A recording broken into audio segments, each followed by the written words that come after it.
Let's examine some of the other GUI elements in the top half of the web page here. As I've already shown you how to mark an individual diagnostic as true or anything else, but if you want to mark several of them, you can select them, a group of them this way, or you can use the button up here to select all or none of the diagnostics, and once they're selected, you can set them all to true or some other diagnostic you choose, or you can turn on or off the flag and hit the update button when you're done. Above this, we have the set of diagnostics being shown, where you can choose to look at the first 10, the second 10, and so on. And if you want to look at more than 10, you can use this menu to look at up to 500.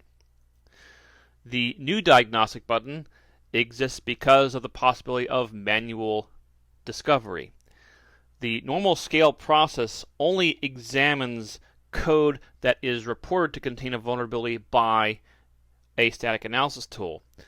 So auditors typically don't look for problems other than those specified by the tools. However, oftentimes auditors will find problems that they're not looking for, that are not reported by any tool, and when they find such a problem, it should be reported to the client, and to do so, they use this new diagnostic button. This brings up a web form which lets you enter the various values for all the fields that you had there. It selects an ID for you, and it sets the checker and tool to be manual, and you are expected to fill in every other value, such as an appropriate CERT rule, the path and line number where the problem occurs, and some useful message. At the very bottom is a create button to select when you're done. I'm not going to enter a new rule right now. At the top, we have the various elements for exiting the audit tool, such as the analysis tool link here, which takes you to the projects.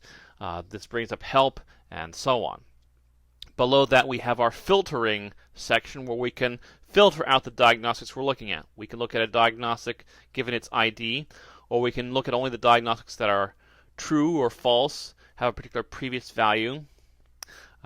We can filter by checker, tool, or rule, and we can sort the tools that we come up with. We often like sorting them by line number, for instance. And we can change the sort to an ascending or descending sort. So, as an example, I'm going to filter by coverity.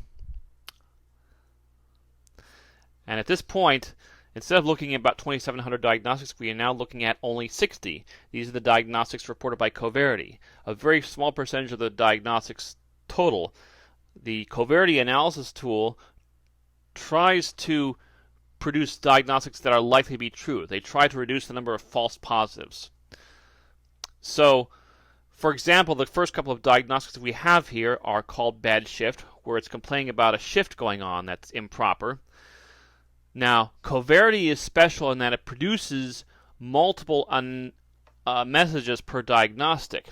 So instead of this message being the primary one going on here, there's several messages available. And to access those messages, coverity will highlight the ID. I can click on this ID to find out all of the messages associated with this diagnostic.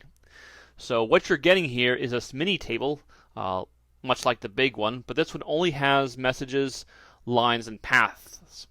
So if you simply scan along these lines, you can see that they are simply pointing out various elements in the code, and the system is doing control flow. It's simply saying, what if this loop ends here, this if statement is true. And if you go to the very bottom, you'll see that this is what it's complaining about. It's complaining that this shift operation might produce undefined behavior.